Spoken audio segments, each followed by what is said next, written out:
Do not take this out of context and say, I'm saying you only need to have one or two, or putting a number on how many you should have. What I'm saying is if I could do it all over again, would I go for all the different rigs instead of getting a couple rigs completely decked out the way that I want them and getting trained in order to use those rigs before I went towards all this? That's what I'm trying to say. What is happening, all you sexy YouTube warriors out there? Range Day Bro, back at it again. And today, I have somewhat of a confession for you guys. Let's get into it.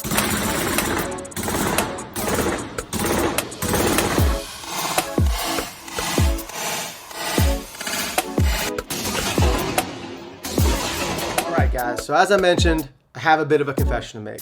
Now, I know a lot of gun tubers and a lot of social media influencers in the gun community are flexing hard, and I've been guilty of it in the past too. My confession for you guys today, and I guess my advice to anyone who's getting started in the gun world and the gun community, is don't do what I did. Where I find myself today is more of a collector, and I think that's a big mistake a lot of gun owners make because they don't really know any better when they're first getting into this. I often refer to my rigs as tools, and that's what they are. They are tools. This tool does a different job than that tool. But I have a lot of tools that do the same job. Don't buy a bunch of these tools that do the same thing. Don't have any repetitiveness in your loadouts, and instead buy a couple that do everything you need to be done, like 0 to 25, 25 to 400, 400 to 800, for example. And without getting into too much detail, we'll talk a little bit about some of these tools in a second. The moral of the story is all of these attachments, good glass, good lights, suppressors, all of this stuff adds up very, very quickly, as you guys all know. And now that I've recently gained a sponsorship in Sportsman's Finest, big shout out to Sportsman's Finest over in Bee Cave, Texas. They sponsored the channel and supplied me with some night vision goggles and some thermals to do reviews on that I have to give back. And I've witnessed the price of those items, and I've also had the opportunity to run those items in classes.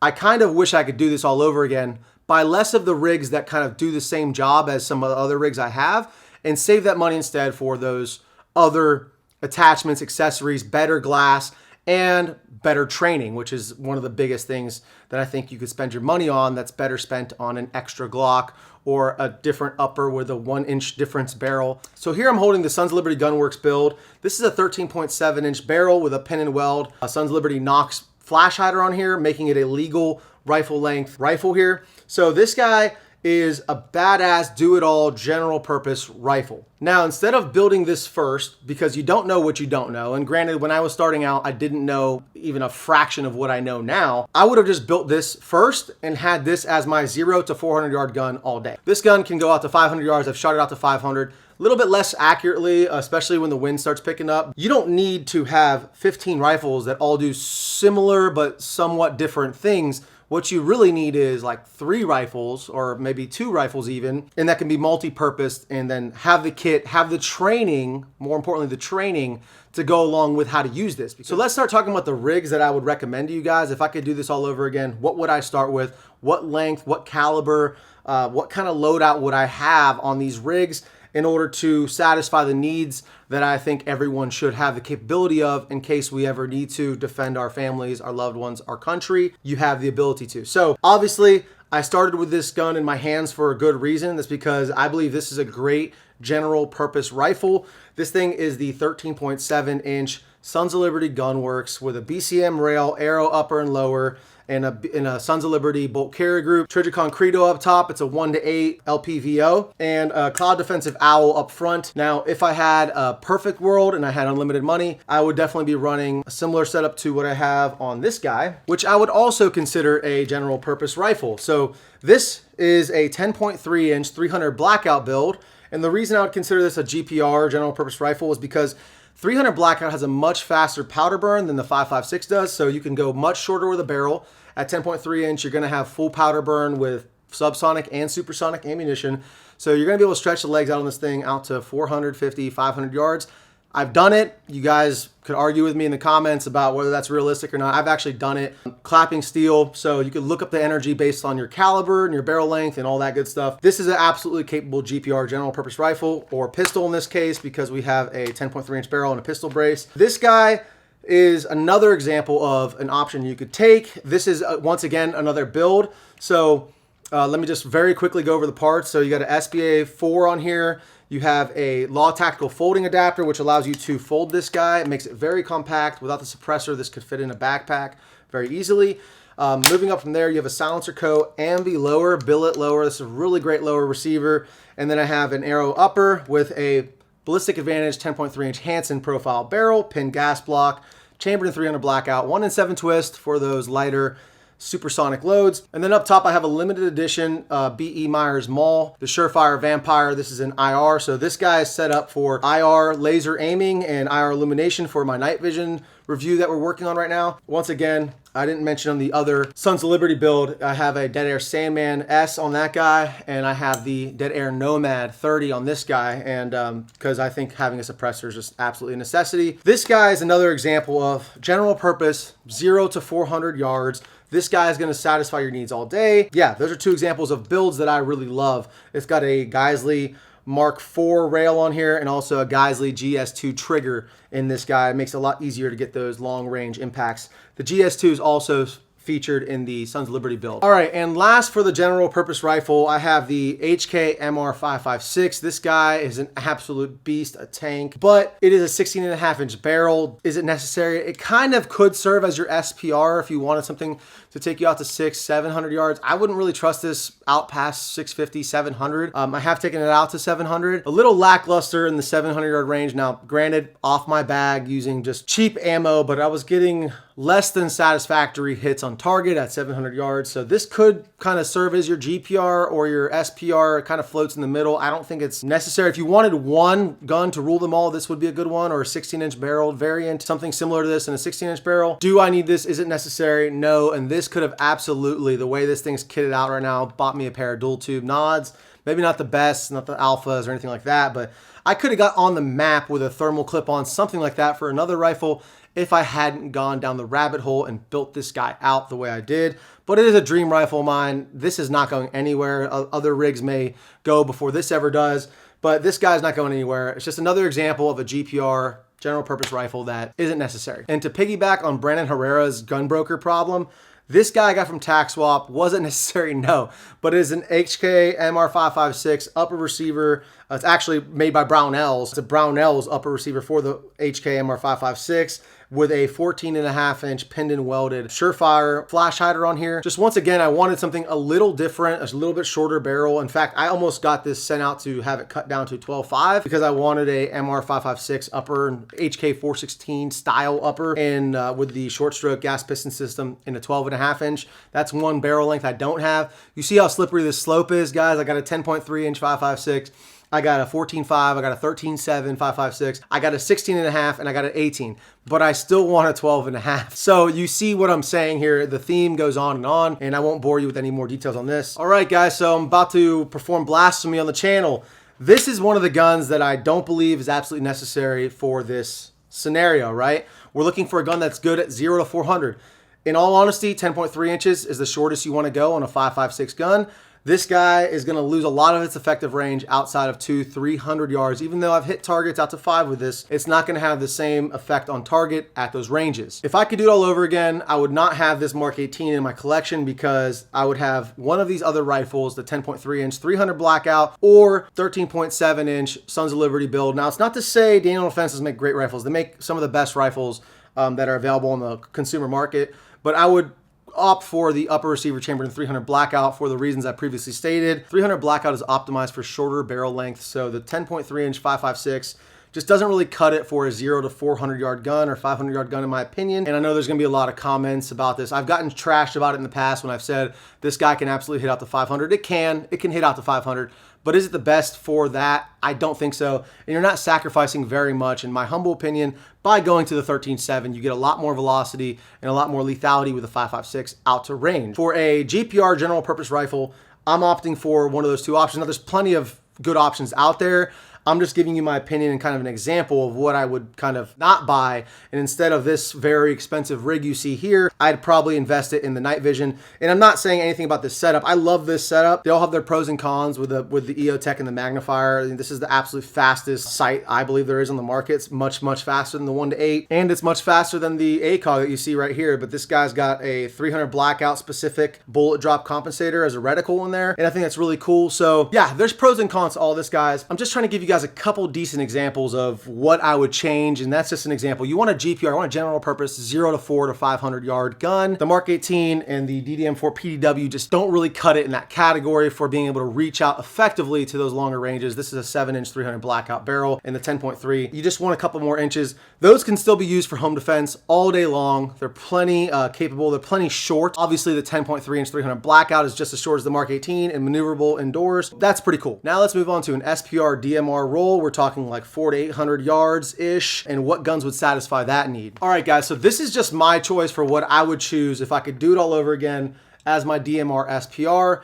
Out of my collection, this is the gun I would reach for. This is one of my favorite guns of all time. I've had some chance behind it now to shoot it.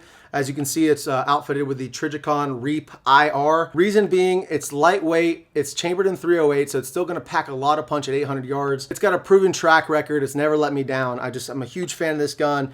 In the short time that I've had it, it's been a pleasure to mess around with, to play with, and it's just badass, lightweight, folds up, and it's easily transportable. So yeah, this is the gun I'm reaching for as a DMR SPR. So this is my choice. And let me give you guys a couple other options, a couple other things that I have in my collection that serve a similar role that if I could do it all over again, I probably wouldn't have bought, and I would have put them towards something like this, because this guy is not cheap. You can Google it at the time you're watching this video, but it's up there. Let's talk about those other ones. So here we have one of my really special builds. I really love this thing, more so for the reason that it's nostalgic. It's kind of really cool to have a Mark 12 build. This guy was built by me. It's got an SLR rifle works lower with an arrow upper, ballistic advantage, 18-inch SPR profile barrel that takes the Ops Inc. break and collar that you see up here. We do have an Otter Creek OCM 5 coming for this guy to kind of complete the look of the Mark 12. This is the modernized Mark 12 build. B5 stock, SLR and B lower, which is really cool, as I mentioned, and then a PRI gas buster charging handle. And yeah, this guy's pretty badass. Magpul, bipod.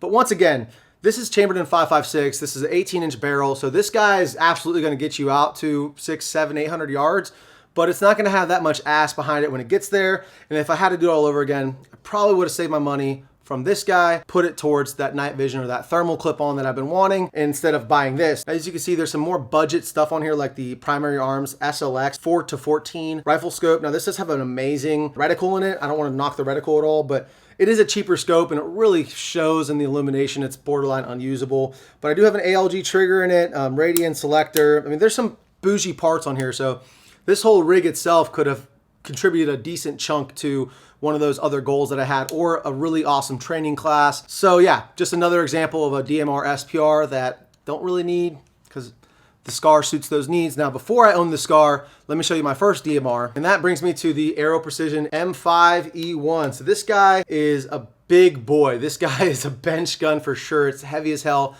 I've gone hog hunting with it. It just really beats you up after a while. But this was my first DMR. So did I really need the SCAR? No. Do I need this now that I have the SCAR? No. Once again, serves the same purpose. You got an 18-inch stainless steel barrel. It's going to get you out there probably a little bit more accurately than to the 16-inch FN barrel. But once again, it's not that much better than the FN would be. I mean, marginally, but for combat effective hits, it's not going to make or break your entire loadout. I'd rather have the SCAR with everything I wanted on it than have this and the SCAR and have to do that whole dance again. Once again, a cheaper scope. This is the Vortex Strike Eagle 5-25 first focal plane. Not a cheap scope. I mean, it's $800. In the realm of good scopes, it's cheap, but in the realm of my pocketbook, it's not. It's still pretty expensive, but you guys see the theme of this. This is another gun that performs a similar task to the SCAR, just like the Mark 12. It is chambered in 308. It's going to have a little more ass when it gets there, but at the end of the day, this is not a necessary rig for me to have because I have another tool that suits the task. You'll never get your money out of these rigs, and I'll talk about that a little bit at the end. That's kind of the reason I don't want to let go of anything now, because you're never going to get out what you got back, what you put into it. So that's kind of a disappointing thing when it comes time to move your investments and liquidate your investments in order to reinvest in other items, other equipment, training, whatever it might be, ammunition. You're never going to get out what you got in unless it's like a really bad time in the world, which none of us are wishing for. All right, now moving on to pistols. This, guys, is the Glock 17 Gen 5. As you can tell, it's had some work done to it from Maple Leaf Firearms. They did all my slide milling work on all my guns. So this is a full-size pistol, and I was carrying this every day in the appendix position, and this guy just got really old really quickly, especially because I'm a bigger guy. So I changed this out, and I bought the Glock 19 here, which is obviously a exact same platform, but a smaller, more compact version, shorter slide and shorter pistol grip. So you can see the slides right there and the pistol grip length right there, how much shorter it is. And so when I went with a 19, actually a upgrade because it is smaller, but then it just was a slippery slope from there, guys. I started buying other guns that were similar footprints, like the HK VP9, and this is not the SK, this is the regular VP9 Gen 1. The slide milled on this guy as well, but once again, these guns all perform pretty much the same task of self-defense, of an everyday carry kind of gun. The 17 is pretty big to be carrying inside the waistband. I do admit that. So this guy can kind of go out the window on that part. These two perform, I guess, a different task based off of how much more carryable they are. But once again, these two are pretty identical in size with a very small difference in the grip length. Not enough for me to really justify the price. Once again, just wanted to show you an example of you really only need one reliable pistol, a good holster. The extra money that I spent on these other rigs could really have been put and should have been put towards ammo and training. And lastly, for the pistols, we have the FNX 45 Tactical. Now, this guy is pretty sick because it's got a threaded barrel. Could hook up my suppressor to it, and 45 is a really badass caliber to suppress. It's naturally subsonic, so really cool gun. But once again, guys, you get the theme. Is it necessary? No, it's not necessary. And the last and most glaring example of rig that I didn't really need, that I really just wanted, is the AKs I got. The epitome of an unnecessary rig for a couple reasons. Number one, they're outdated. You need to have special muzzle devices. You need to pretty much upgrade everything on them. The SLR rifle works. Front end on this guy is not cheap.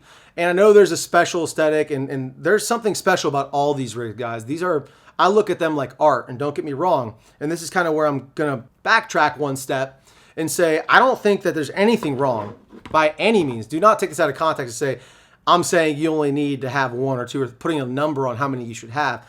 What I'm saying is, if I could do it all over again, would I go for all the different rigs instead of getting a couple rigs completely decked out the way that I want them and getting trained in order to use those rigs before I went towards all this?